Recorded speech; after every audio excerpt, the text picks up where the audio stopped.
Hola, ¿qué tal? Buenos días a todos.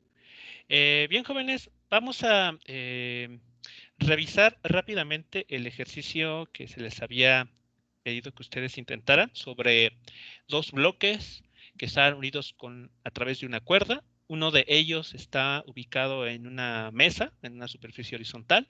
El otro bloque está suspendido y nos preguntan ahí cuestiones de qué valores de la masa que está en la superficie horizontal se le deben de asignar para evaluar dos casos.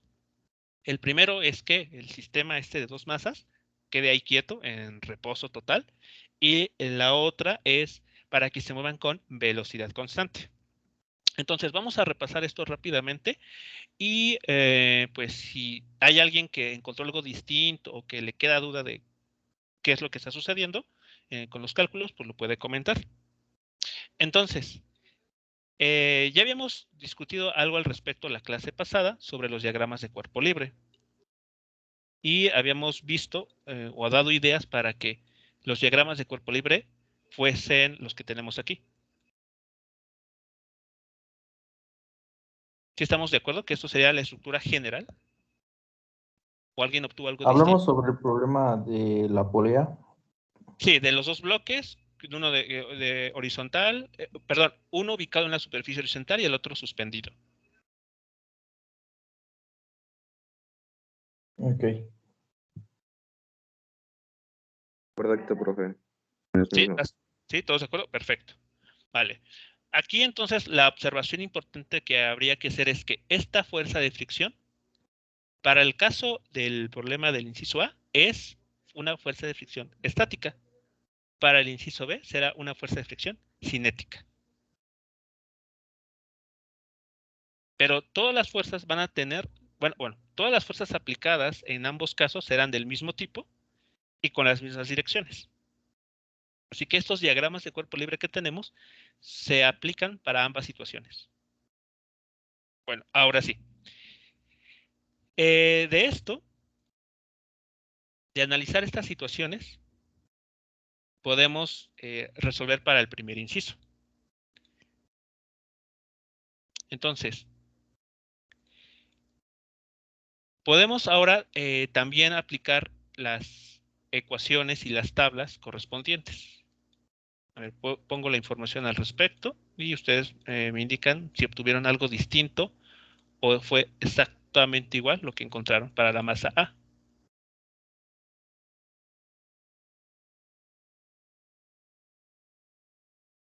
Sí, profe. Bueno, por lo menos yo sí tengo lo mismo. ¿Ok? Entonces aquí, para el caso A, ¿recuerdan este cero por qué interpretación tiene para la situación A? Como se movía con una velocidad constante, no había aceleración, entonces hacía cero. Ok, eso es cierto, pero bueno, estaríamos hablando del caso B. Es porque como el sistema se encuentra estático, pues obviamente la aceleración es igual a cero.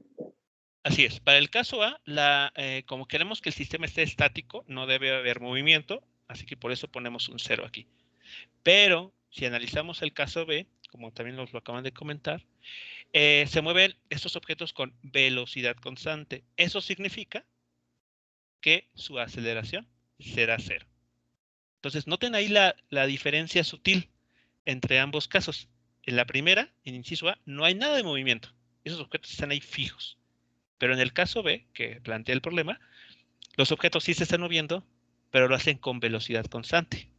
Y al ser velocidad constante, podemos aquí escribir un 0 también en esta celda. Entonces vean que las tablas, bueno, o en este caso específico, la tabla de la masa A, así como lo tenemos, describe ambas situaciones, el inciso A y el inciso B. Pero nosotros somos los que interpretamos los ceros según cada caso. ¿Sí? ¿Vamos bien hasta aquí entonces? Sí, profe. ¿Sí? Vale, ok. Entonces, bueno, eso es para la masa A. Para la masa B, se tiene, otra vez ustedes obtuvieron esto.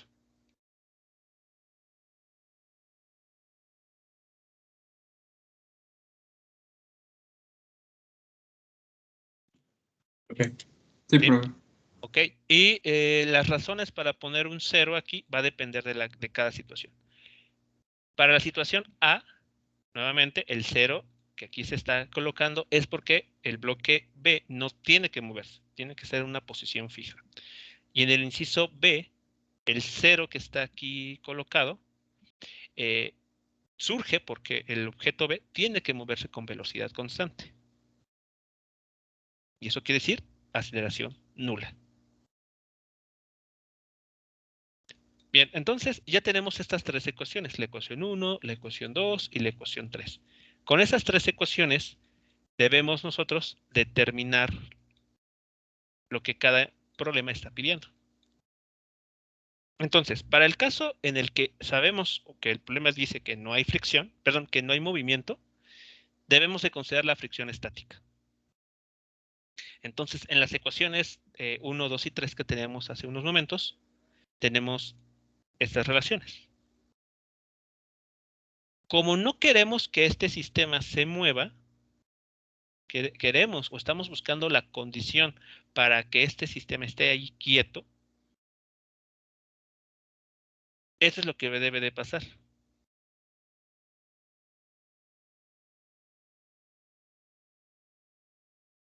¿Están de acuerdo? De hecho, podríamos incluso decir eso también.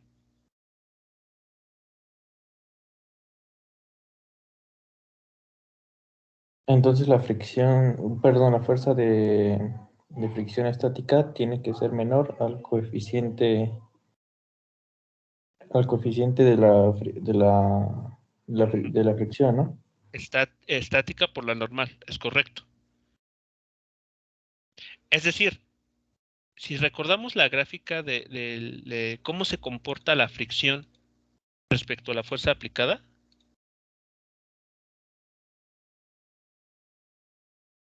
aquí tenemos, en el eje Y, tenemos fuerza de fricción. Y en el eje horizontal, fuerza aplicada. Voy a poner FA. Entonces, habíamos visto que mientras ese bloque o el objeto en cuestión permanezca adherido, ¿no? O pegado o unido al suelo, este va a ser el comportamiento de la fuerza de fricción. Va a ser proporcional a la fuerza aplicada. Entre más sea la fuerza aplicada, mayor es la fuerza de fricción estática. Durante este comportamiento se cumple la desigualdad. La fuerza de fricción estática es menor que este coeficiente por la normal. Eso es lo que está pasando durante esta región, donde aún aplicando una fuerza, el objeto que está en el suelo no se mueve. Después viene el otro punto, que es este vértice. En ese punto, ¿qué es lo que está sucediendo? La fuerza de fricción estática alcanza su máximo valor. Alcanza un máximo valor. Ya no va a poder seguir aumentando. Y en ese justo punto se logra la igualdad. Y ahí el coeficiente, la fuerza de fricción es igual al coeficiente por la normal. Pero solamente en ese punto, para un determinado valor de la fuerza aplicada. ¿Qué pasa si seguimos aumentando la fuerza? La fricción cede un poco, da un salto hacia abajo, y a partir de ese momento, la fuerza de fricción permite el movimiento. Es una fuerza de fricción cinética. Y ahí, la fuerza de fricción cinética es igual al coeficiente de fricción cinética por la normal. Entonces, ¿cuál región estamos analizando en el inciso A? ¿Lo que está en rojo, el punto en amarillo o lo que está en azul? Lo que está en rojo. Exacto, lo que está en rojo. Por lo tanto, se cumple esta desigualdad.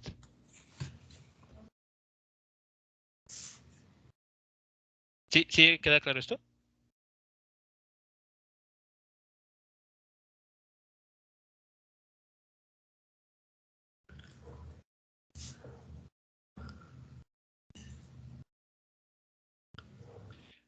Sí, profe. ¿Vale? Ok. Ahora, ¿cómo continuaron?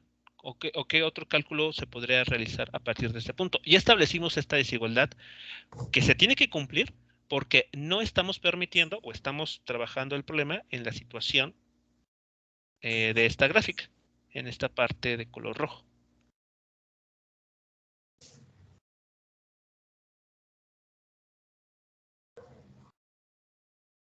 Pues podemos sustituir el coeficiente de fricción en la ecuación 1, en donde Ajá. tenemos a la tensión menos el coeficiente de, bueno, la fuerza de fricción estática igual a 0, pero como estamos trabajando con una desigualdad, también lo hacemos una desigualdad. Entonces nos quedaría la tensión menos bueno, mu S por la normal, mayor que 0, o menor, mayor que 0. Ok. Ahí lo que se hizo fue pasar de un solo lado los términos, por lo que entiendo. Sí. Ok, vale. Bueno, se puede hacer eso, pero bueno, es equivalente a considerar esta parte, ¿no? O sea, pueden ustedes hacer eso, ¿no? De mover todos los términos de un solo lado para tener una desigualdad del estilo 0 menor que o 0 mayor que, ¿no? Depende de a qué lado de la desigualdad muevan qué término. Pero bueno, aquí lo que les voy a mostrar es sin necesidad de hacer esos cambios, lo que se estaría encontrando. En esta desigualdad, así como está, podemos ver que aquí tenemos la fuerza de fricción. La fuerza de fricción, como vemos, es igual a la fuerza de tensión. Así que podemos reemplazarlo sin ningún problema aquí, porque vale exactamente lo mismo. Fs es igual a T. Así que lo reemplazo. La normal, el módulo de la fuerza normal vale esto, ma por g. Así que en esta ecuación, pues simplemente lo reemplazo. Ahí está. Y después, ¿qué notamos? Que a su vez la tensión es igual al peso del bloque B. ¿Sí lo notan? Sí, entonces sería sustituir MB por G en la T. Exacto. Es otra forma de hacerlo. Y llegamos a esto. Bueno, aquí quito esto para evitar confusiones. Yo sí, algo bien distinto. Sí, ¿y se llegó a un resultado diferente? ¿O? No, es que, bueno, entonces me perdí porque igualamos el coeficiente de fricción. Bueno, o sea, la tensión porque es igual a Fs. Por el diagrama de Ah, campo ya. libre. Sí. Y también Sí, por la ecuación 1, ¿no? Bueno, sí, despejamos a la fuerza de fricción. sí. Ah, ya. Sí, ya vi.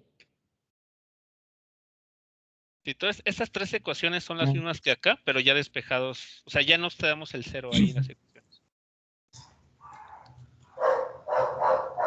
¿Vale? Y eso es lo que estaríamos obteniendo.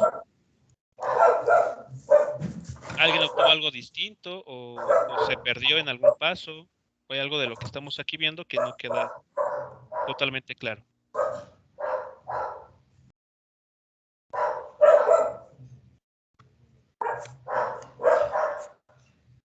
Igual, profe. ¿Ok? ¿Vale? Entonces ya tenemos el resultado o la respuesta a la primera pregunta. ¿Qué valor mínimo de masa impedirá que ese sistema comience a desplazarse? La menor masa que podemos pensar en proporcionar al cuerpo A es 5 kilogramos. Podemos proporcionarle 6, 7, 8, infinito si quiere. Pero la masa más pequeña que permite que el sistema permanezca ahí quieto es tan solo 5 kilogramos. Bueno, por arriba de 5 kilogramos.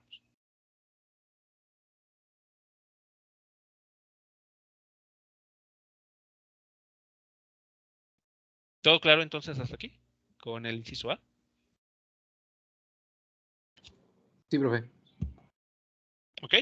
Bien, ahora pasemos entonces al inciso B.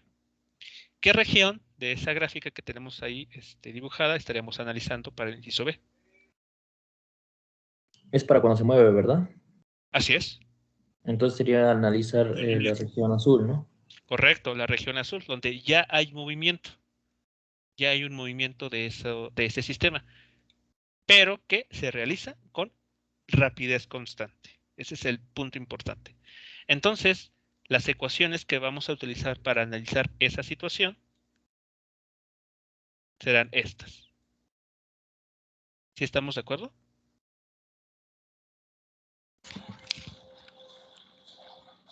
Si lo notan, son las mismas que tenemos acá arriba. De hecho, ahí se ven las ecuaciones. Ahí están. Con la única diferencia de que en lugar de fricción estática, aquí es fricción cinética.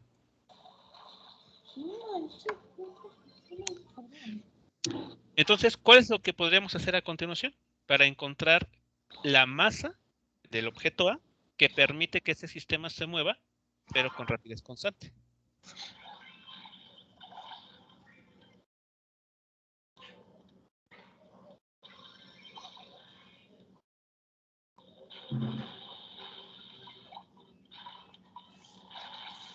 Despejar, ¿no? Los valores. Bueno, perdón, más bien, sustituir las fórmulas. Ajá. Pero ¿en No sé, dónde? en este caso podemos decir que fricción cinética es Ajá. igual a m al coeficiente, ¿no? Sí, Bueno, mu cinético por la fuerza normal exactamente. Esa va a ser nuestra ecuación base de la y cual normal vamos a partir. y la fuerza normal la sustituimos por la que tenemos ahí que es el peso, perdón, la masa, perdón, MA por G, Ajá. y pues en T podemos, bueno, para ver de dónde salió, pero pues podemos ahorrarnos un paso y decir que es MB por G. Ok, así es. Entonces partimos de esta ecuación, que es la que relaciona la fuerza de fricción, es cinética con el módulo de la fuerza normal, y empezamos a hacer esas sustituciones. Vean, aquí ya se sustituye el valor de la fuerza de fricción cinética por la normal, el N por su valor que encontramos, y pues T también se puede sustituir, llegando a este resultado.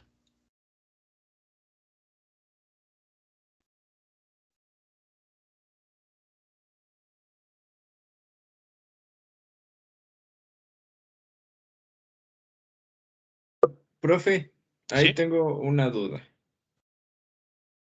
¿Sí? Bueno, respondiendo a la pregunta anterior, estamos diciendo que si nuestra masa A pesa más, bueno, si pesa más que 5 kilos, no se va a mover el sistema. Ajá. Entonces, si estamos analizando el coeficiente de fricción, que se supone que es cuando el movimiento pues entra, el coeficiente de fricción cinética, que es cuando el Ajá. sistema entra en movimiento, ¿no nos debería de dar un valor menor a 5? Que pues en teoría porque 5 es la masa menor, bueno, la mínima masa posible que se requiere para que no se mueva. Entonces bueno, o sea, Ajá. creo yo que debería de ser menor a 5. Vale. A ver, la respuesta está en recordar cuál es el comportamiento de la fricción cuando un objeto sobre una superficie ya está en movimiento. ¿Qué podemos notar aquí? Que la fuerza de fricción alcanza un valor máximo y después cede un poco. O sea, permite que el objeto ya se mueva, que es la región en azul. ¿Sí estamos claros ahí?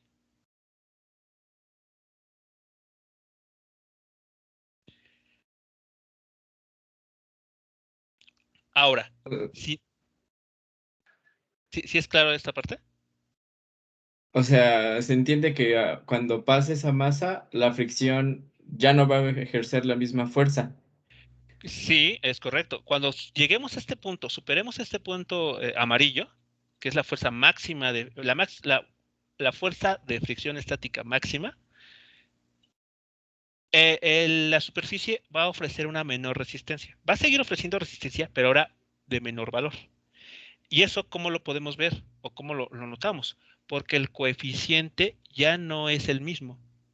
Aquí, por oponer una menor resistencia, el coeficiente disminuye.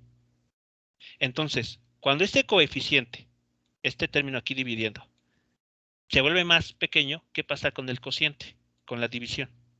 Se aumenta. Aumenta. Esa es la razón.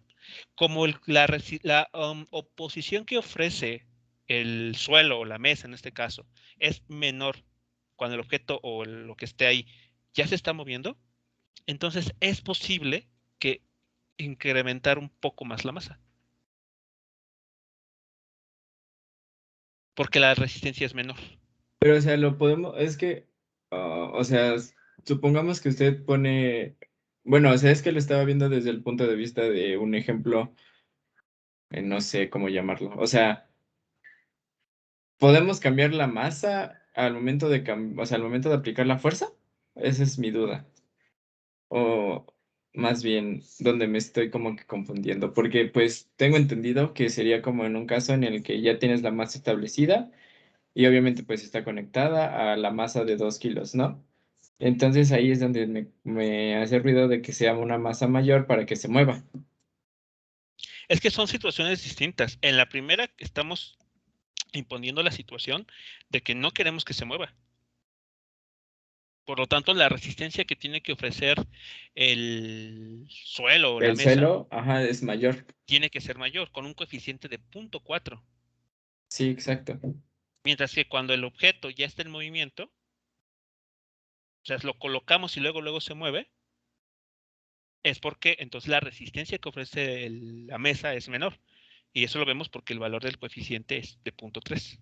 Pero o sea, sí serían dos casos distintos, Sí, completamente distintos. Ah, ok. sí, O sea, no hay forma de verlo en como un un... solo caso, Ajá. por así llamarlo. No, Ah, ok. no. Ah, Son entonces sí. situaciones diferentes. Ok, ahora, el otro comentario es, híjole, se notó lo que bueno, se tomó nota de lo que se mencionó acerca de que si el bloque A pesaba más de 5 kilogramos.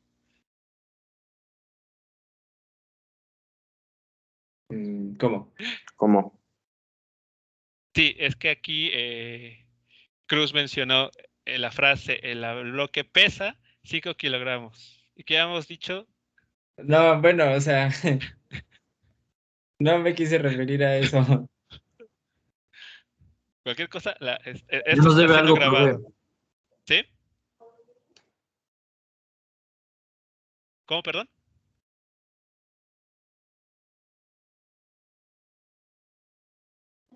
O sea, se está refiriendo a que violó la sanción que habíamos dicho. Ajá, Bueno, sí.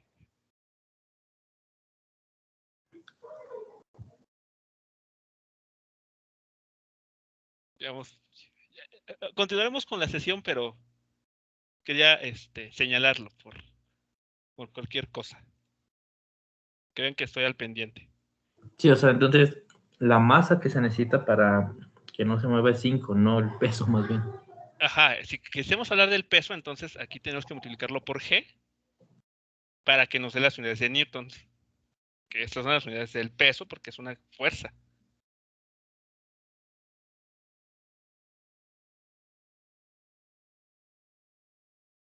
¿Vale? Bueno, entonces continuaré, pero ¿qué hacemos?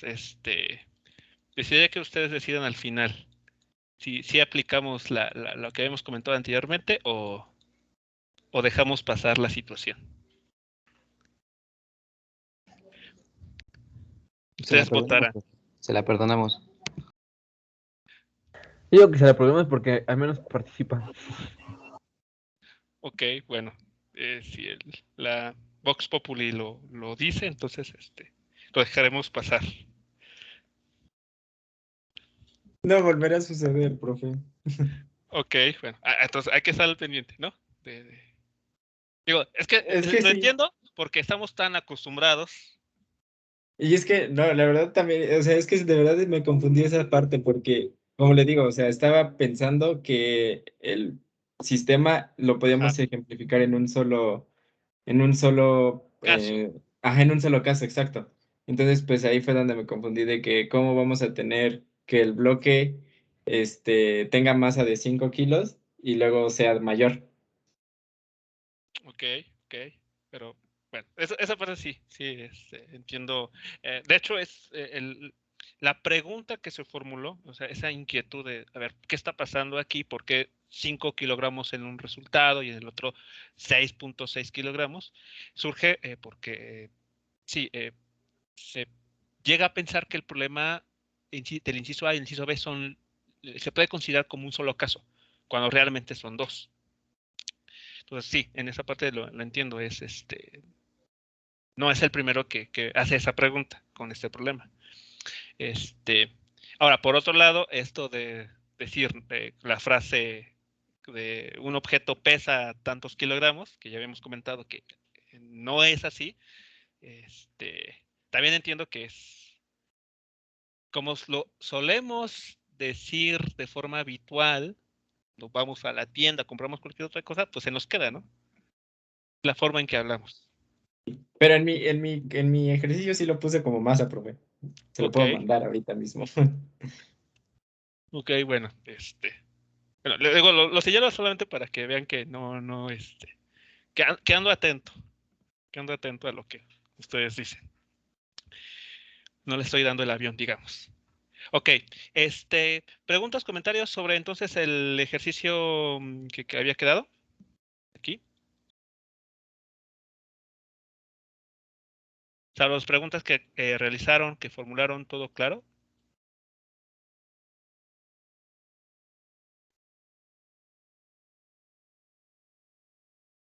¿O hay algo que todavía está Profe. pendiente de ese ejercicio? No, creo que no. No, ya no, Ok, profe. vale. Bueno, entonces, vamos ahora a pasar a otro tipo de movimiento. Bueno, ¿cuál es la diferencia de este movimiento respecto a lo que hemos estado observando en los otros ejercicios? En los otros ejercicios, si recuerdan, la fuerza que se aplicaba sobre los objetos, la fuerza total, permitía que el objeto cambiara su velocidad, ya sea que aumentara o que disminuyera, pero sin cambiar la dirección de movimiento. Es decir, si el objeto se movía hacia la derecha, las fuerzas aplicadas seguían, perdón, sí, sí. Si el objeto se está moviendo hacia la derecha o quisiéramos que se moviese a la derecha, aplicamos una fuerza en esa dirección, ya, para que se moviera en esa dirección. O bien, si el objeto, pues, no sé, quisiéramos que disminuyera su velocidad, aplicamos una fuerza en esa misma dirección, en el eje X, por ejemplo, pero apuntando de forma opuesta a la dirección de movimiento, que es justamente lo que hace la fricción. Si el objeto quiero que se mueva hacia la derecha, se necesita entonces la fuerza de fricción siendo aplicada hacia la izquierda. Como resultado de esas situaciones, la velocidad va a sufrir cambios de módulo, o bien se incrementa o bien disminuye, pero no va a cambiar la dirección. Bueno, el movimiento circular se caracteriza porque va a ocurrir lo contrario. ¿A qué me refiero? A que un objeto va a experimentar cambios en su velocidad, pero ya no en el módulo, sino en la dirección del vector velocidad. ¿Sí es clara esta diferencia? ¿Es claro lo que Un estoy poco. comentando? Es decir, en los ejemplos pasados, del plano inclinado o de este último problema, habíamos considerado, por ejemplo, un objeto que se mueve hacia la derecha. Entonces, o se le aplica una fuerza hacia la izquierda, o, otra vez aquí el objeto hacia la derecha, se le aplica una fuerza también hacia la derecha. En el caso A, bueno, este primer caso, esta primera situación, ¿qué es lo que sabemos que va a suceder con la velocidad? Cuando se le aplica una fuerza de esa forma. Va a disminuir Va a disminuir. ¿Qué disminuye?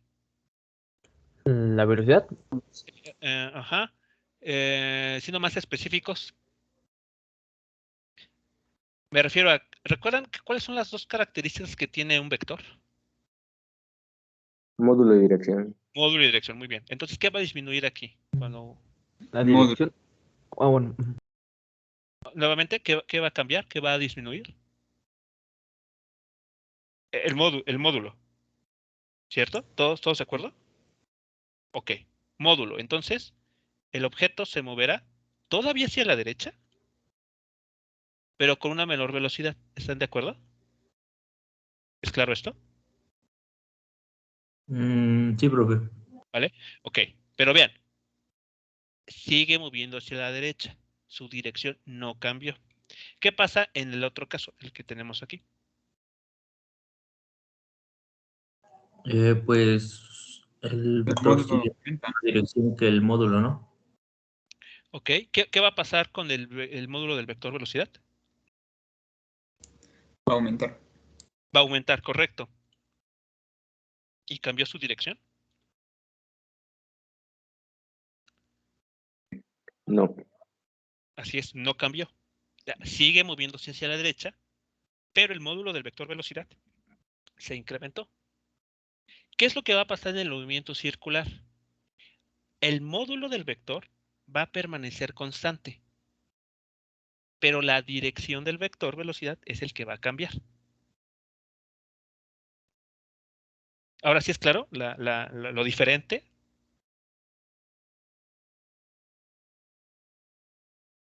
El módulo va a permanecer exactamente igual. Lo que va a cambiar es la dirección del vector velocidad. Para que esto pueda quedar claro, les muestro la siguiente animación.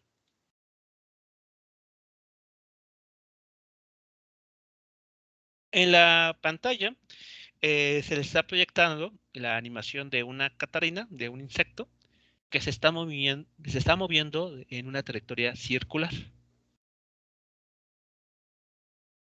Vean que en este caso, el vector posición que está mostrado en el panel de la derecha, es un vector de color azul, está siguiendo en todo momento a la catarina.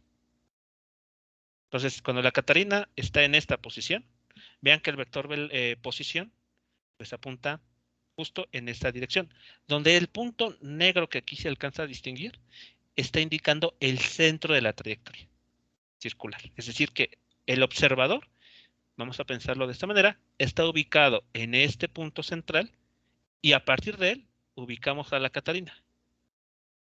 O sea, el vector nace del centro de la circunferencia, del círculo, y va hacia donde está la catarina. ¿Sí es claro? La orientación del vector posición. Sí, profe, sí. ¿Sí? Sí. Vale. Ahora, vean entonces, conforme la catarina se está moviendo, el vector posición está rotando, porque pues está siguiendo el movimiento de la catarina. Vale. Ahora, cuando esto se realiza, cuando en este caso el insecto se está moviendo en esa trayectoria circular, el vector velocidad, que es la flecha de color verde, vean ustedes su comportamiento. A ver, vamos a concentrarnos en el comportamiento de ese vector velocidad. Va cambiando. ¿Qué cambia de ese vector? Cuando decimos que cambia, ¿a qué nos Su referimos? dirección. Exacto, su dirección. ¿Notan algún cambio en cuanto a la longitud de esa flecha de color verde? No, siempre es la misma, profe. Exacto, es la misma longitud. Lo que está cambiando es la dirección del vector. Entonces, por ejemplo, cuando la Catarina está ubicada aquí, su vector velocidad, vean, apunta casi vertical, en una dirección vertical. Ahora, si congelo la imagen, el vector velocidad apunta, diríamos que en el cuadrante 2. Ahora, si Ok, congelo, no va a cambiar el tamaño, digamos, de la velocidad, o sea, su módulo, pero sí su ajá, dirección en la que se mueve. exacto. Esa es la diferencia respecto a los casos anteriores, donde el módulo se modificaba, pero no la dirección. Aquí ocurre lo opuesto. El módulo se mantiene constante, no cambia, pero sí la dirección del vector.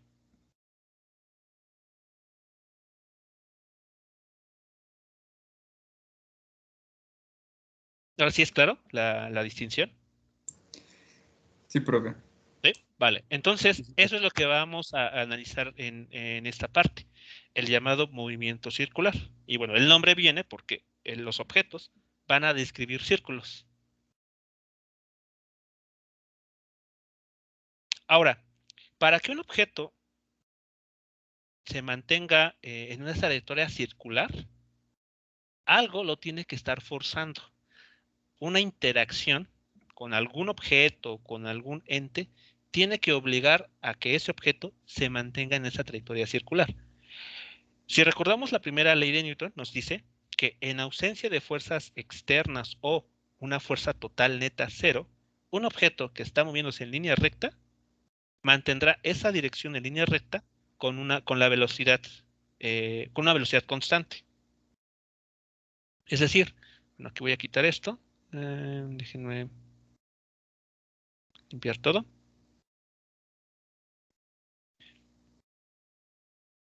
Por ejemplo, vean, esa Catarina va a mantener esa trayectoria recta de manera indefinida de acuerdo a la primera ley de Newton. Entonces, para que de pronto comience a dar vueltas,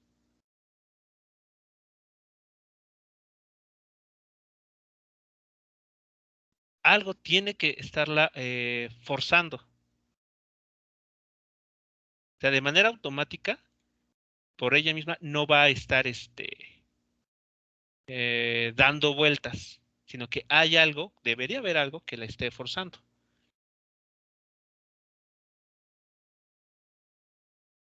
Para que mantenga esa dirección, esa trayectoria circular. ¿Qué sería la Entonces, fuerza centrípeta, profe? exactamente, que es lo que en su momento nombramos en algunas sesiones anteriores, la llamada fuerza centrípeta. Otro ejemplo es, podemos notarlo con una onda. No sé si alguna vez llegaron a jugar, a tomar una piedra con una, ¿cómo le llaman? Bueno, otro nombre, no recuerdo para una onda es no sé si llamarlo también resortera, cuando la resortera es Una, otro estilo. ya Sí, sí, dijo onda, sí, ¿no? ondas. O sea, sí, sí es claro para todos. ¿A qué me refiero? Sí, Sí. la que usaba David Exacto, contra Goliat. Goliat. Ajá. Exactamente. Vale. Entonces, suponiendo esa situación de tener en lugar de Catarina, fuese una piedra, entonces la piedra va a estar atada con una cuerda. Y en el centro podríamos pensar que estamos nosotros, ¿no? Estamos nuestra mano haciendo girar esa piedra con la ayuda de la cuerda.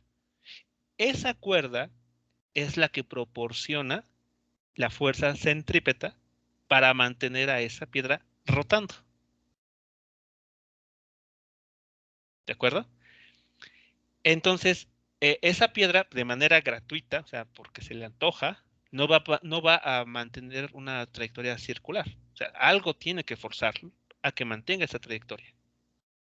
Ese agente que ancla a esa piedra o a este insecto a seguir esa trayectoria circular es la fuerza centrípeta. Y como resultado de esa fuerza centrípeta, si recordamos lo que nos dice la segunda ley de Newton, aparece una aceleración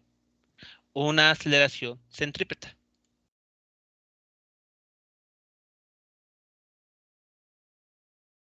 Y esa aceleración centrípeta, vean ¿Aumenta? ustedes,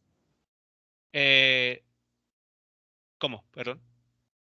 Bueno, es que se cortó cuando mencionaba lo que le pasaba al vector aceleración. No sé si podría repetirlo, por favor. Ah, no, bueno, lo que iba a comentar sobre el vector aceleración es que es la aceleración centrípeta, la que aparece aquí, y que siempre va a estar apuntando hacia el centro. No sé si se nota el cursor, pero lo voy a tratar de dejar en el centro de la trayectoria circular, el cursor. Y entonces vean que sin importar dónde se ubique la Catarina, el vector aceleración, el vector rosa, siempre apunta hacia el centro, hacia donde está el cursor.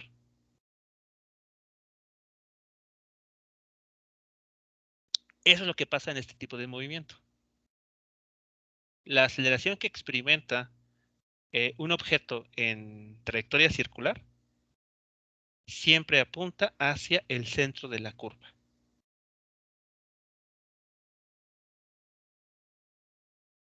Así que, por ejemplo, si el objeto, el cuerpo está en la parte baja de la trayectoria circular, el vector aceleración centrípeta apunta hacia arriba, porque está apuntando hacia el centro.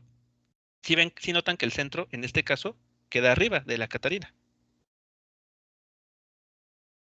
Sí, en esa posición sí. Sí, exacto. Por eso la aceleración apunta hacia arriba, porque está dirigiéndose hacia el centro de la trayectoria circular. Pero si en esta otra imagen vemos que ahora el centro de la trayectoria circular está a la izquierda de la Catarina. Por eso ahora el vector de aceleración apunta hacia la izquierda. Si ahora congelamos la imagen aquí, la Catarina está en esta posición, el centro está abajo de ella. Por esa razón, el vector de aceleración apunta hacia el sur. Así que, como ven, dependiendo de dónde estemos ubicados, la dirección del vector de aceleración va a cambiar, porque siempre va a estar apuntando hacia el centro de la trayectoria circular.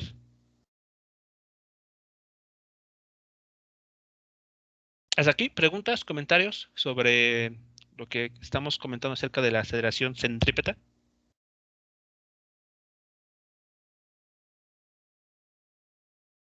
No, profe. Ok, bueno, ahora voy a poner en el mismo dibujo tanto el vector velocidad como el vector aceleración.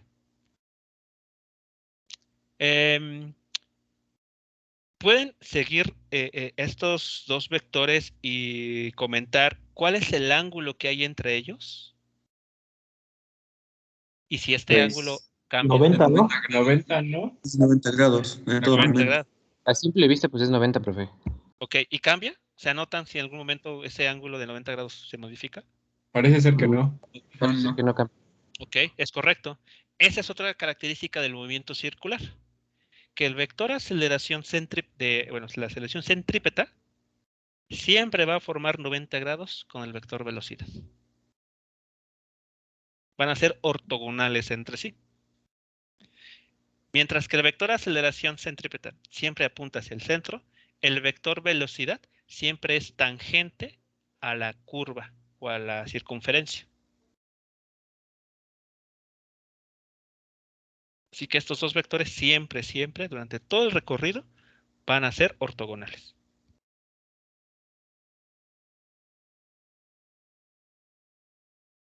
¿Sí vamos viendo entonces con esto? ¿Sí es claro? Sí, claro, profe. Bien, entonces, bueno, voy a regresar a la pantalla, a la pizarra. ¿Okay? Y entonces es lo que estábamos queriendo decir en este esquema. Un objeto, en ausencia de fuerzas externas o con una fuerza total neta 0, va a seguir una trayectoria recta. Eso es lo que nos dice la primera ley de Newton. Pero va a suceder, vamos a encontrarnos casos en los que una fuerza se aplica sobre un objeto y el resultado de esa interacción es que de alguna manera ese objeto termina siendo forzado a cambiar su dirección, Creo que siguiendo no una se ve trayectoria. su pizarrón, profe. A ver, lo Bueno, yo sí comparto. lo veo. Yo sí A lo ver. estaba viendo, creo que era tu internet. Ah, bueno, Ok. ya se vio, gracias, profe.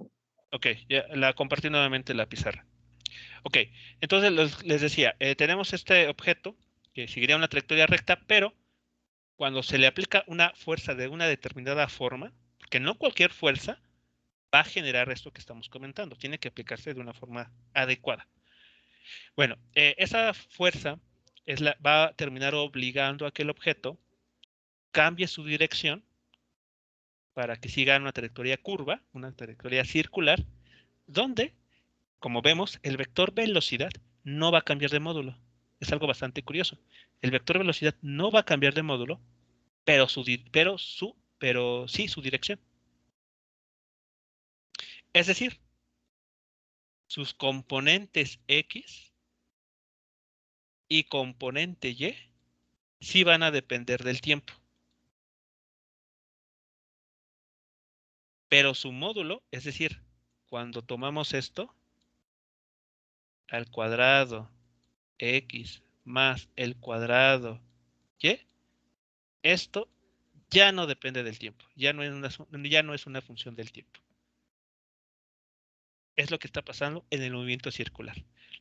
Repito, las componentes del vector velocidad, cada una sí depende del tiempo.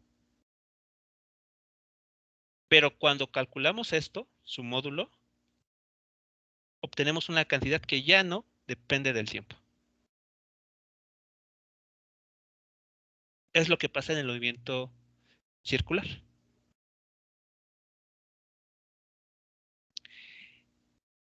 ¿Sí vamos bien hasta aquí?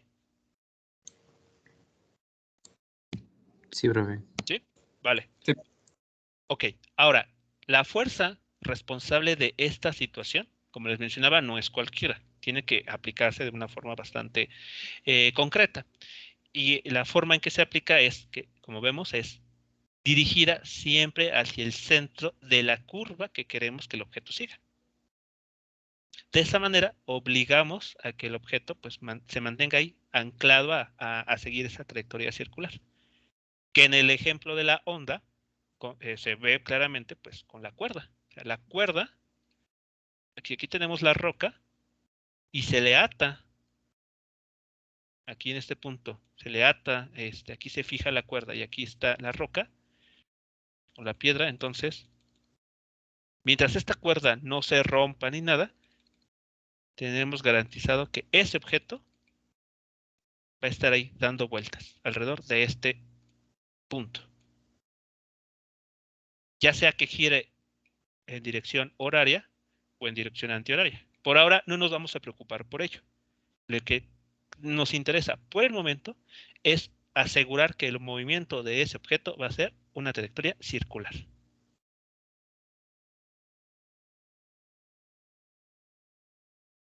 Y a la fuerza responsable de esto, como ya hemos mencionado, se conoce como fuerza centrípeta. Profe, Y ¿sí? Bueno, ahorita mejor termine de dar los conceptos y ahorita pregunto, ¿va?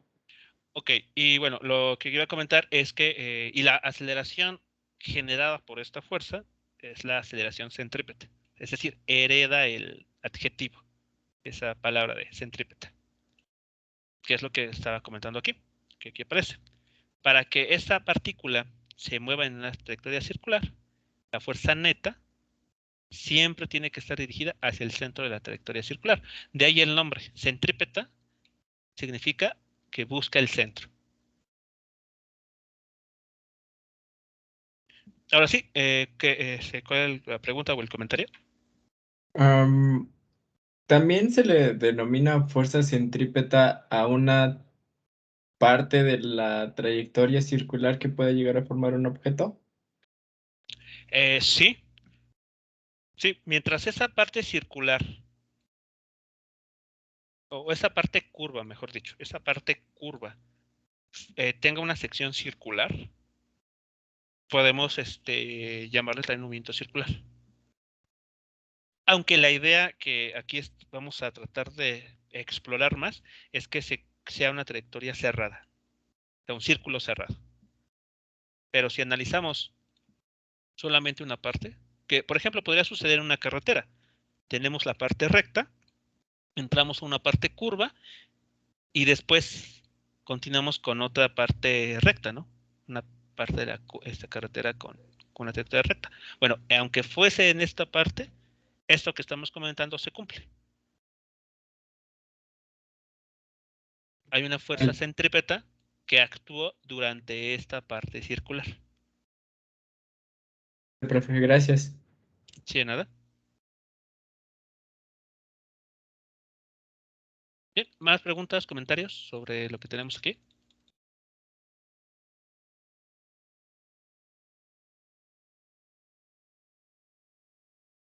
No, profe. No, profe, ninguno yo. Ok, vale. ¿Qué otra información podría ser importante mencionarles? Ya, ok. Aquí hay que hacer una, ¿cómo decirlo? Una especie de confesión o aclaración. En el sentido de que el movimiento circular es un poquito más complejo de lo que les estoy mencionando. Más adelante, e incluso si ustedes checan el plan de estudios de esta unidad de aprendizaje, verán que hay un capítulo más adelante que formaba parte del tercer parcial que se llama movimiento rotacional. Bueno, el movimiento rotacional está relacionado con el movimiento circular. De hecho, lo que estamos ahorita comentando, estas ideas sobre la fuerza centrípeta y la aceleración centrípeta, realmente es la mitad de la historia. La historia completa la veremos cuando lleguemos a la parte de movimiento rotacional. Entonces, pero si ustedes son curiosos y quieren investigar un poco más por su parte al respecto de esto, bueno, pues no llegarán a descubrir o a notar que cuando un objeto se mueve en esa trayectoria circular, voy a dibujarlo acá. Déjenme. Ok, aquí está. Cuando un objeto sigue una trayectoria circular,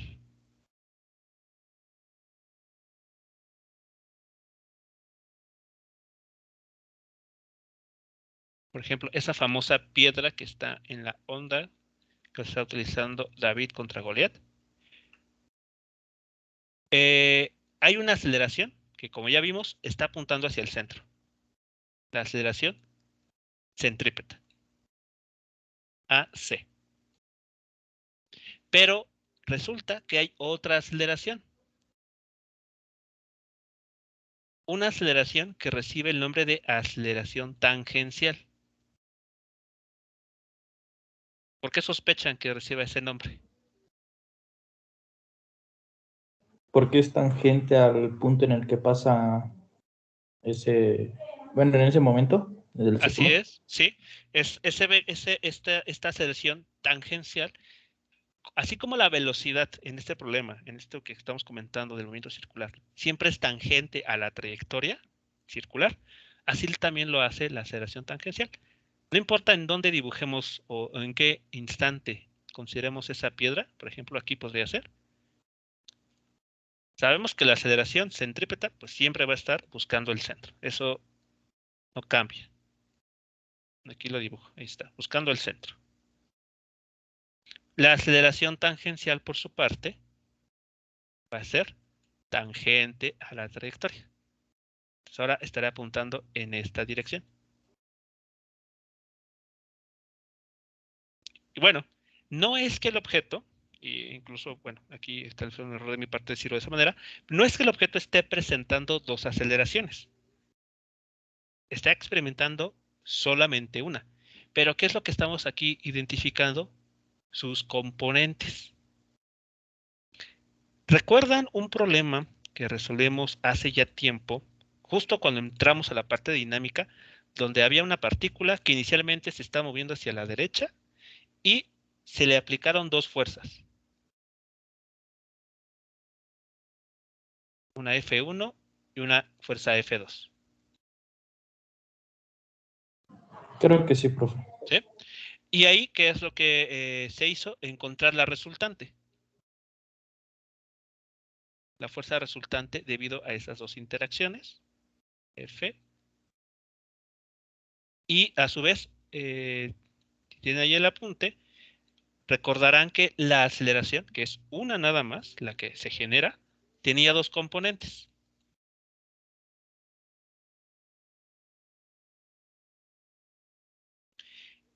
Y ahí les hice el mismo comentario, la misma aclaración. No es que esta partícula sufriera dos aceleraciones al mismo tiempo. Es una solamente. Pero que esta aceleración tiene dos componentes. ¿Qué tanto hay en el eje X? Pues nos lo va a decir esta componente X. ¿Y qué tanto de esa aceleración está en el eje Y? Nos lo dice esta componente. Es lo mismo que está sucediendo aquí, en el movimiento circular. No es que el objeto esté experimentando dos aceleraciones, es una. Pero lo que estamos analizando, y aquí les estoy poniendo gráficamente, son sus componentes. Profe, ¿Sí? pero Para el caso en el que tengamos una circunferencia, pues, entre comillas, perfecta, no, o sea, podemos despreciar la componente, bueno, la que está de color amarillo. No, realmente no la podemos despreciar. Lo que sucede es, bueno, como les platicé hace unos momentos, estamos viendo la mitad de la historia. Por ahora, en esta primera parte de la historia, solo nos vamos a concentrar en la componente que es centrípeta. Cuando entremos a la parte de movimiento rotacional, ahí sí nos va a interesar considerar la aceleración tangencial. Vale, sí, gracias. Entonces, es lo que está sucediendo. Es decir, la aceleración de un objeto, cuando está en movimiento circular, sería este vector de color blanco que estoy dibujando. Este sería su vector de aceleración. Este realmente es su vector de aceleración. Solo que por ahora nos vamos a enfocar en analizar los efectos producidos por esta componente. Solo por ahora. Cuando entremos a movimiento rotacional, entonces ahora sí le prestaremos atención a esta otra componente.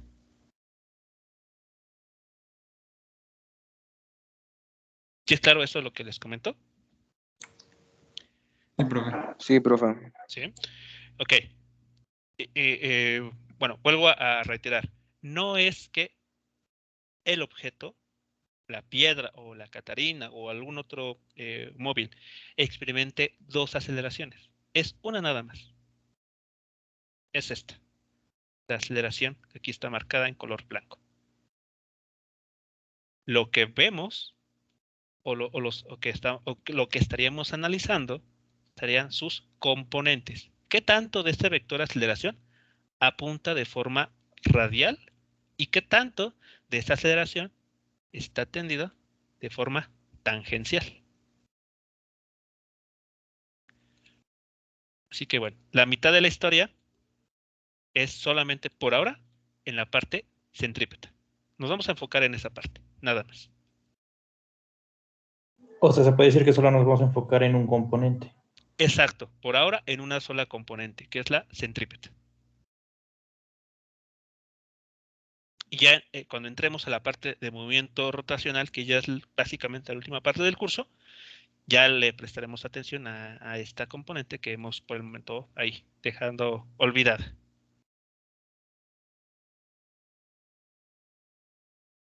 Digamos que es como cuando nada más analizábamos en X y Y y dejamos olvidado si estaba en Z. Así es, exactamente. Podríamos interpretarlo de esa manera también. No, por ejemplo, con un movimiento, lo que usamos en el plano, no es que el eje Z no exista, solamente que por ahora no nos interesa. El movimiento está ocurriendo en un Z igual a 0, o sea, a nivel de suelo, por ejemplo. Pero el eje Z, la dimensión Z, sigue existiendo. Solamente que por el tipo de problema que se pudiera analizar, no le prestamos atención. Lo mismo aquí. Por el tipo de problema que vamos a analizar, solo le vamos a prestar atención a esta componente, la centrípeta.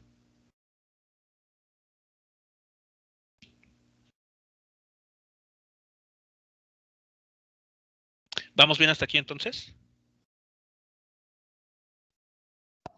Sí, profe. Sí, profe. Ok, vale, bueno, entonces, continuando.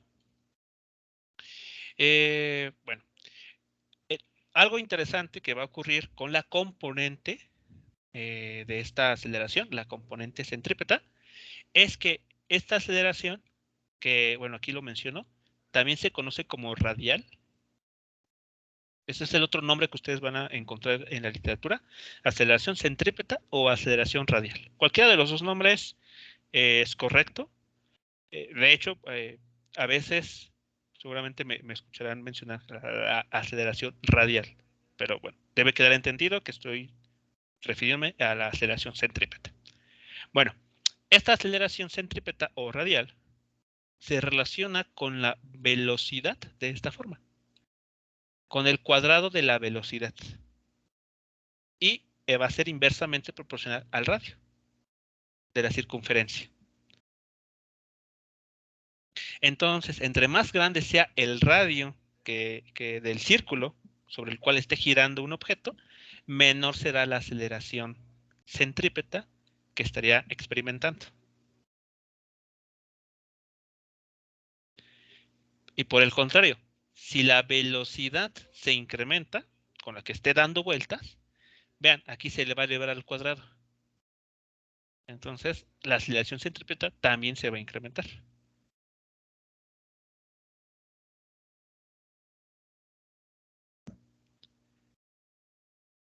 ¿Sí vamos bien hasta aquí entonces? Sí es claro esta relación que se establece entre la aceleración centrípeta que apunta hacia el centro de la trayectoria circular y la velocidad tangencial, la velocidad con la que la partícula está ahí dando vueltas. Por el momento estamos hablando de escalares o son vectores todavía. Más bien. Son módulos, aquí está.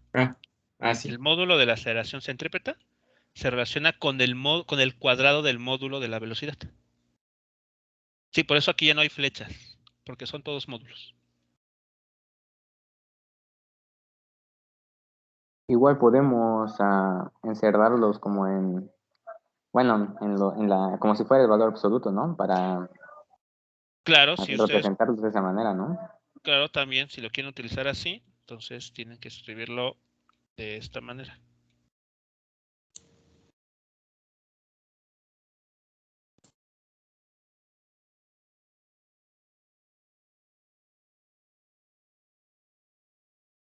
¿Ok?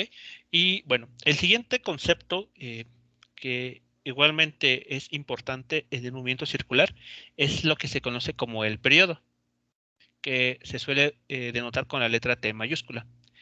Si llamamos periodo al tiempo que le toma a la partícula dar una vuelta completa.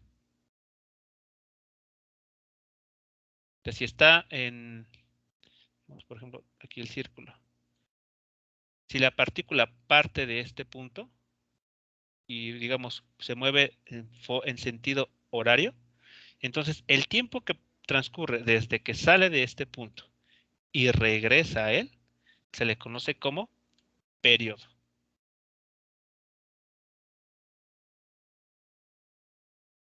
Entonces, vean lo que va a suceder a continuación. Decimos que el periodo es el tiempo que le toma a una partícula completar una vuelta en ese círculo. Lo que equivale a decir que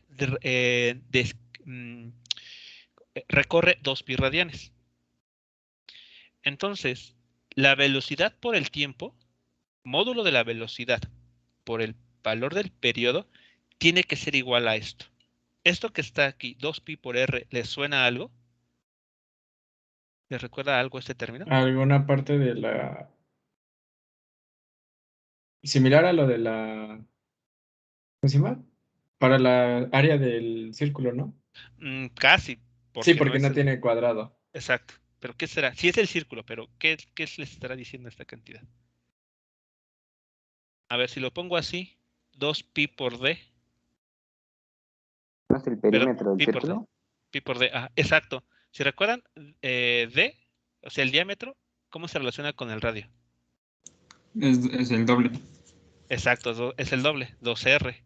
Entonces, si utilizan d aquí, llegan a ese resultado que tenemos aquí en color azul. ¿Sí lo notan? Sí. Así que es lo que estamos diciendo a manera de una ecuación. El tiempo, el periodo, es el tiempo que le toma a la partícula pues recorrer el periodo de la circunferencia. 2 pi r.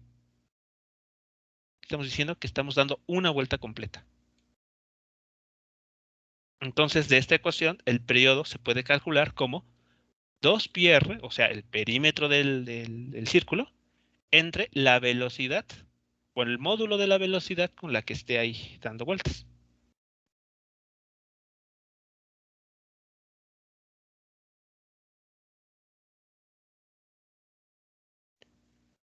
¿Vamos bien hasta aquí?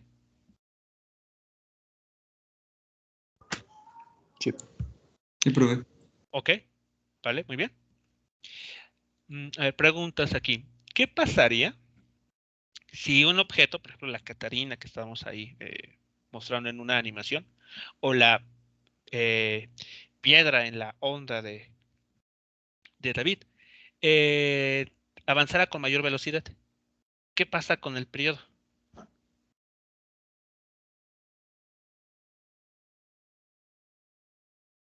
Si diéramos más, si incrementara la velocidad con la que se mueve. Digamos, se cumple en un menor tiempo. ¿Cómo, perdón? Se cumple en un menor tiempo. Exactamente. Da, da la vuelta al círculo en un menor tiempo. De hecho, aquí lo pueden ver ustedes. Si B va tomando valores más pequeños, el cociente, perdón, si la velocidad aumenta, el cociente disminuye, indicándonos que entonces que el periodo también decrece. Es decir, que le toma menos tiempo completar una vuelta. Es inversamente proporcional a la magnitud de la velocidad. Así es. Es correcto. Y si lo piensan, pues sí tiene sentido, ¿no? O sea, si va más rápido, va a tardar menos tiempo en darle una vuelta completa a la circunferencia. Si va más lento, o sea, si V, el módulo de velocidad disminuye, este cociente aumenta, el periodo aumenta. Es decir, si va más lento, le va a tardar más tiempo en dar una vuelta completa al círculo.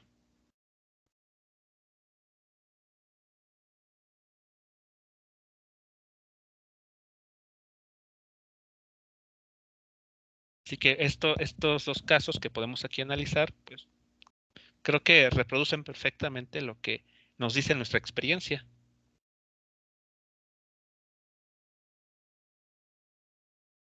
Si alguna vez a ustedes los pusieron, o bueno, si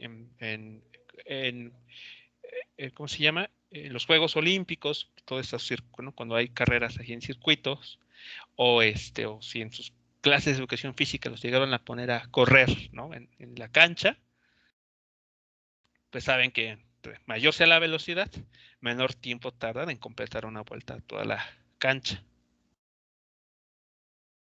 Que es algo que lo que estaría sucediendo aquí.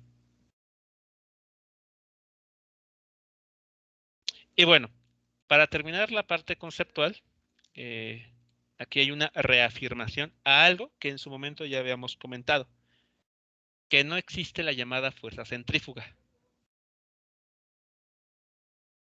que ese término estaría pues mal empleado o sería un abuso del lenguaje. Y un ejemplo de esto, ya lo habíamos también comentado. Si tomamos o nos imaginamos a nosotros dentro de un auto como pasajeros, ¿no? En la parte trasera, y ese auto está viajando en línea recta y de repente tiene que girar de manera brusca, si uno no, como pasajero, no lleva el cinturón de seguridad, terminamos moviéndonos en la dirección opuesta al sentido del giro que dio el auto. Y aunque nuestra experiencia, nuestras sensaciones nos dirían que hay una fuerza que fue aplicada o que nosotros podemos llegar a sentir, realmente lo que está pasando es la inercia de nuestro cuerpo que tendería a mantener la trayectoria recta. Y por esa razón es que sentimos, y aquí lo pongo entre comillas, sentimos esa fuerza. Pero realmente no es una fuerza. Porque Profe, no hay nada que lo esté provocando, ¿sí? digamos que nuestro cuerpo sí se supone que quiere seguir en la dirección de la velocidad, como era el ejemplo de la... Ajá, exacto, exactamente. En todo momento, la pelota o la Catarina que vimos en la animación eh, quiere mantener la línea recta, o sea, quiere seguir la dirección del vector velocidad. Por eso, si esa cuerda se llega a romper, la pelota o la piedra sale de manera tangencial a la trayectoria curva. No va a suceder que siga esta trayectoria, o sea, que salga así, por ejemplo, o de esta manera. No, siempre va a ser tangencial, va a seguir una dirección tangencial a la trayectoria circular. Y eso es debido a la inercia. O sea, también eso, ahí entra el factor de inercia. Y entonces, bueno, esto es importante señalarlo para que tengan ustedes cuidado en no incluir esta mal llamada fuerza centrífuga.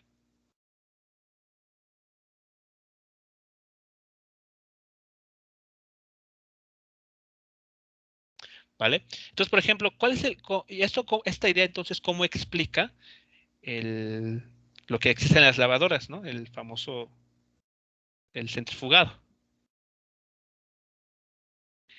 Lo que hace ese aparato es aprovechar la inercia de las gotas que están en la ropa para simplemente dar vueltas, poner en movimiento la ropa en forma circular, hacer que las gotitas se vayan separando del tejido de la ropa de esta manera. Por esa razón la ropa se seca cuando se utiliza ese dispositivo. Lo que hacemos es que las gotas, por inercia, abandonen la ropa o el tejido de la ropa.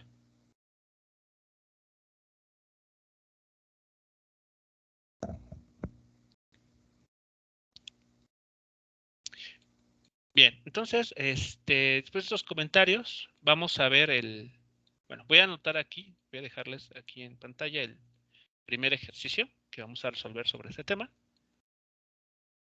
Solamente para comentarlo, y después en la siguiente sesión que vamos a tener, dentro de unos minutos más, pues le daremos solución. Pero al menos para que quede aquí planteado. Este problema trata de lo que se conoce como un péndulo cónico. Un péndulo cónico, como vemos aquí en la figura, está formado por una pequeña masa, una pelota, como dice aquí el problema, que es atado con ayuda de una cuerda hacia el techo. Entonces aquí está una cuerda de longitud L que mantiene fijo su extremo aquí en el techo y el otro extremo pues es atado a esa pequeña pelota. Entonces esta pelota se pone a rotar de manera que mantenga una trayectoria circular. Si nosotros lo vemos de forma lateral, lo único que nosotros veríamos es así el plano del círculo. Acá arriba el techo. Y aquí la pelota. Es decir, este plano que se ve, donde está el círculo, está a una altura fija respecto al suelo. No cambia esa altura respecto al suelo. Lo único que está pasando es que la pelotita esta está dando vueltas. Si lo vemos de lado, solamente veríamos cómo se va hacia la derecha, después hacia la izquierda, derecha, izquierda. Y si lo vemos de forma lateral, bueno, así un poco inclinada, podremos ver ya el círculo que está dibujando. Tal vez si lo vemos desde una vista, desde el techo, se podría ver mejor, ¿no? Desde el techo, ok, si lo viésemos desde el techo, lo que veríamos es algo como lo que está haciendo esta Catarina. No veríamos el eje Z, ¿no? Exacto, nosotros estaremos sobre el eje Z. Y lo que veríamos es el plano XY.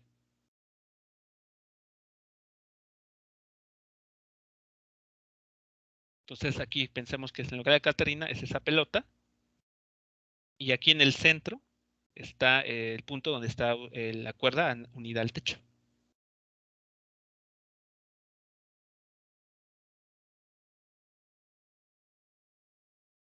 Sí, es claro, entonces el planteamiento del problema.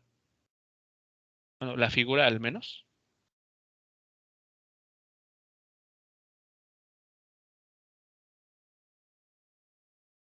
Sí, profe, la ¿sí? figura sí.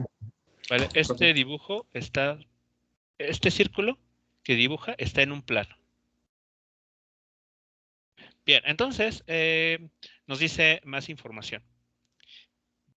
Dice que, bueno, está atada con una cuerda de longitud L que gira en torno a un círculo de radio R igual a L por el seno del ángulo teta, donde teta es el ángulo que forma la cuerda, esta cuerda que, bueno, aquí está dado por L, esta cuerda, y la vertical, que es este ángulo. Ese es el ángulo θ que el problema menciona. Bueno, nos preguntan, ¿qué dirección tiene la aceleración de la pelota y qué causa esta aceleración? Y después, ¿cuál es la rapidez y el periodo, es decir, el tiempo requerido para completar una revolución de la pelota en términos de L, de θ y de la aceleración debido a la gravedad? Bueno, aquí el término revolución o una revolución se refiere a una vuelta. Tal vez han escuchado la unidad de medida revoluciones por minuto. Sí, en los carros. Sí, profe. Sí, profe. En los Exacto. tornos, igual. Exacto. Entonces, ahí son objetos que, bueno, o esa unidad de medida se utiliza para referirnos a un objeto o a alguna pieza de alguna máquina que está dando vueltas. Bueno, pues aquí es la misma idea. Esta pelota, pues, está dando vueltas alrededor de este punto. Entonces, alrededor de este punto, aquí. Entonces, bueno, cuando se refiere a completar una revolución, se refiere a completar una vuelta.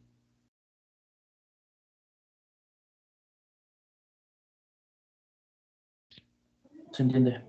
¿Vale? Entonces, es lo que nos está preguntando y que, bueno, pues resolveremos dentro de unos minutos más. Y, bueno, aquí algo importante por señalar es que el radio R que nos están dando aquí, pues realmente esta información nos lo está dando el enunciado como un regalo porque no es nada complicado verificar que esto es cierto. O sea que R es igual, el radio del círculo es igual a L por el seno del ángulo θ. Basta con notar el siguiente triángulo rectángulo. Vean, este lado, este otro y esta hipotenusa. R, que es a este lado, es el cateto opuesto al ángulo. Y como es el cateto opuesto, sabemos que la función trigonométrica relacionada es seno del ángulo θ. Entonces, pues, bueno, este valor de R, pues, bueno, qué bueno que nos lo dio como dato, pero bueno, pues no es difícil que uno lo encuentre por su cuenta.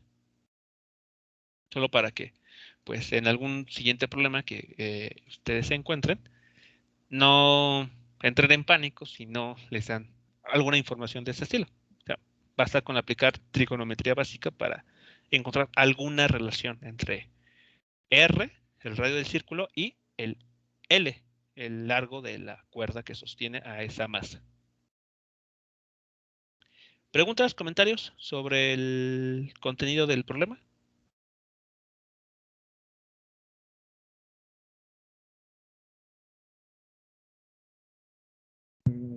Por el momento no, profe. No. Ok, vale. Bueno, entonces vamos a dar unos 10 minutos de descanso y bueno, pasando esos minutos retomamos el problema, ¿de acuerdo? Sí, profe, está bien. Bien, jóvenes, bueno, entonces nos escuchamos dentro de unos minutos.